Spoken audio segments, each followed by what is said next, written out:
What is the best fingerboards for beginners? What ones have the smallest edge? And which are the best for your training? Today I'm reviewing some of the most popular hangboards in the world: Beastmaker, Lattice and Tension.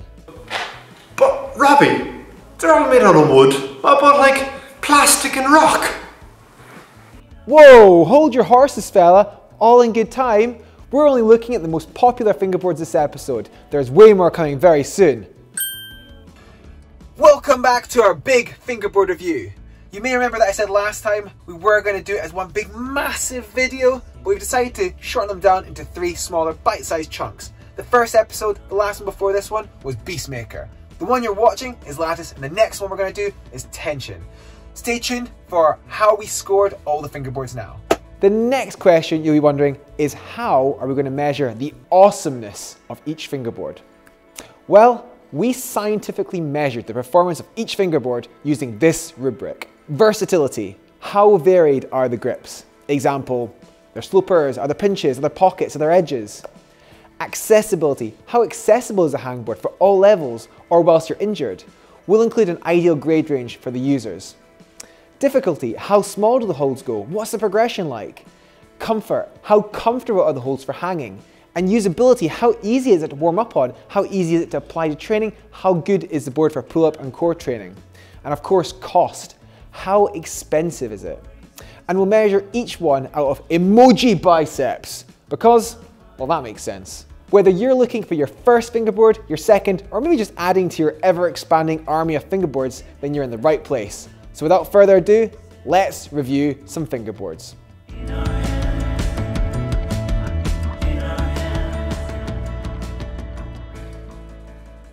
If Beastmaker is the father of modern fingerboarding, then Lattice is surely the nerdy son that's paving the way into the future. Lattice training is the brainchild of Tom Randall and Ollie Tor, 2 of the world's leading climbing coaches. Lattice has set about to offer the everyday climber the option to systemize and structure their training in a professional way with relative ease, and a huge part of their business model is the data they collate together to better understand the cause and effect of climbing training. To collect this data, they needed to produce a standard protocol that everyone could easily do at home and was least affected by external factors. And this was how the Lattice Rung was born.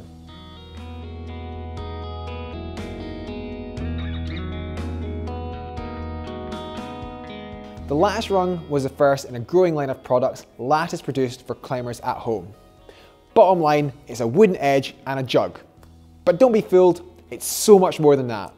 When you buy a Lattice Rung, you aren't just buying the fingerboard, you're buying into the whole Lattice ethos and lifestyle. Live for the data! In terms of versatility, okay, the Lattice Rung is pretty basic. The rounded jug on top is great for pull-ups and warming up, and the 20mm edge is a standard Lattice approved edge they use for most of their testing and training. And that's pretty much it. There are no pockets and no slopers, but you can do pocket training on the edge by dropping fingers if you want. You can also buy these nice little end caps, which, add a bit of a flourish to the setup. It really brings the whole room together, but they totally aren't necessary. I actually won mine in an Instagram competition, but I used mine for sanding my fingers between hangs. Is that weird? So on the versatility scale, it's not the most versatile, so I'll give it a measly 2 biceps. But in terms of accessibility, as the Lattice Rung has only 2 holds, its accessibility is limited by your ability to hang the 20mm edge. If you can't dead hang that, then 50% of this board is useless. It has to be said that I don't think this fingerboard has been designed for everyone or even a beginner. It's designed as a serious piece of kit to train and record data from your sessions. I'd say it's probably worthwhile for a V4 to V14 climber, and especially one that plans on training in a really specific way. And for this reason, I'm giving an accessibility rating of 5 biceps. In terms of difficulty, the Lattice 20mm edge is a work of art. At first glance, it's just an edge, but guys, it's so much more than that. They've totally nailed the perfect size and radius of an edge for training and data collection. Although it is a beefy 20mm, which seems quite large, it's completely flat on top, i.e. no in-cut, and the radius is such that it prevents any drag on your skin that is quite common in other 20mm edges I've seen, such as the Beastmaker 2000 middle edge. Now this means that the lattice edge is more difficult to hang from, but it also has the effect that it isn't as fickle in different conditions, such as warm or cold weather.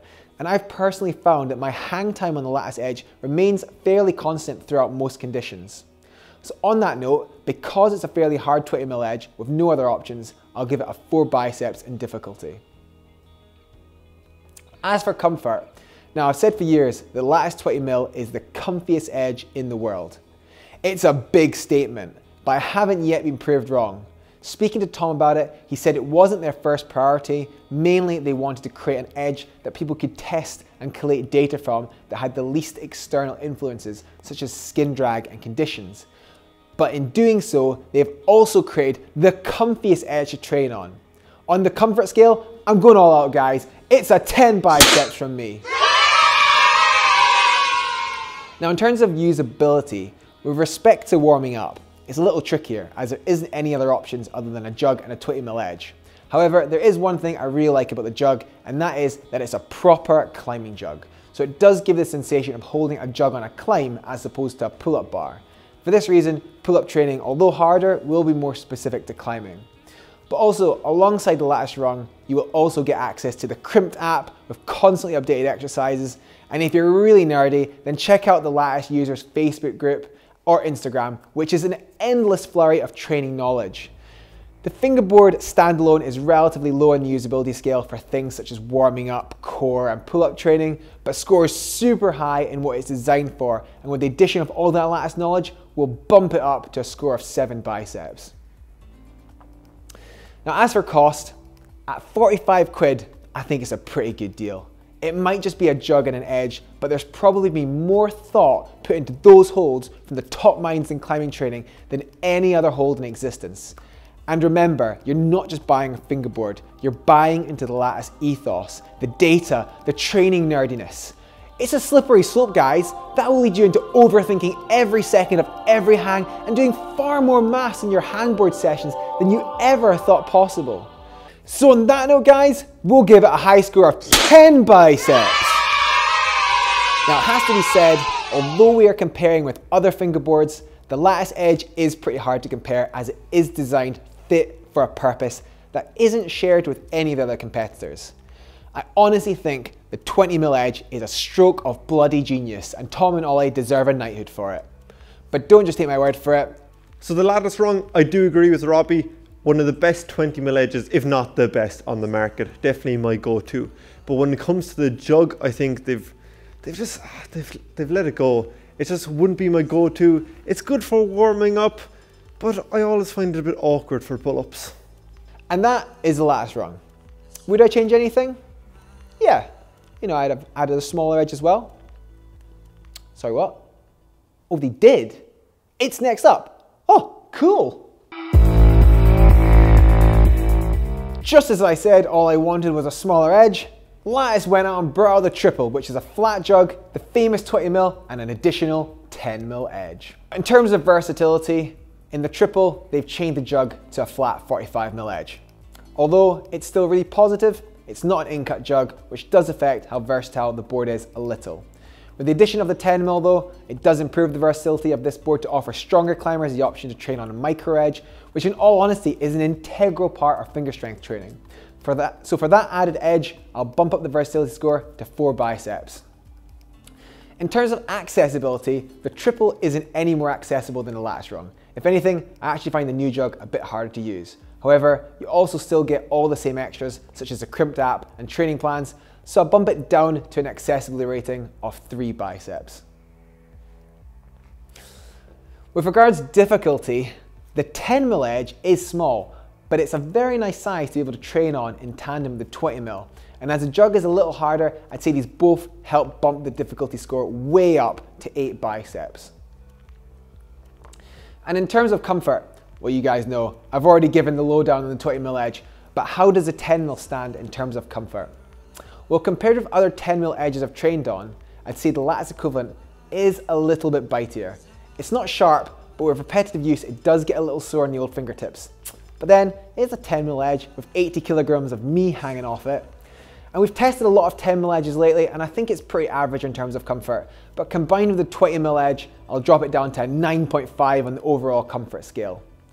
Now I'd like to reiterate though, that comfort doesn't always equal better. Speaking to Tom about the 10mm edge, the size and edge radius was a decision that came about after lots of testing to find an edge that met their standard testing and training requirements, and comfort wasn't the priority here.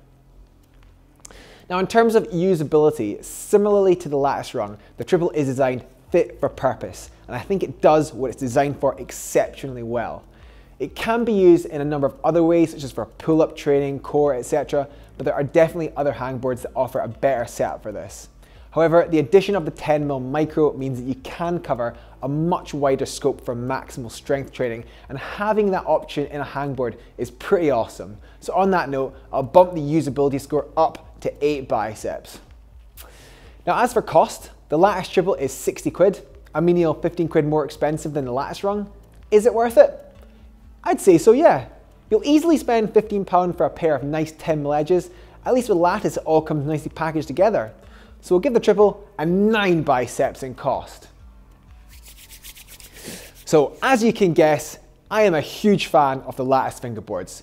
They've done a phenomenal job of providing a highly specialised product in a growingly saturated market. With the addition of the triple, I don't really see why anyone would buy the old Lattice Rung, unless 15 quid was going to bankrupt you, in which case, well, you shouldn't be spending your money on bloody fingerboards then. Would I change anything? Nah, it does what it says on the tin, guys. Great job, lads.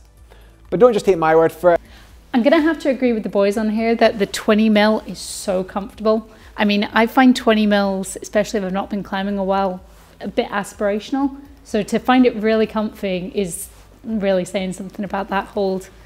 I also really like the jug. I like how it's flatter and a bit more like a real jug in climbing. And that's kind of about it with this board. I find the jump between them quite big. So for me, it wouldn't be very practical for an average session. And the 10mm, it's nice, and for £15 more, you might as well get it. But for someone around my level, it's kind of not really something I can include regularly in a session. And that's the Lattice triple.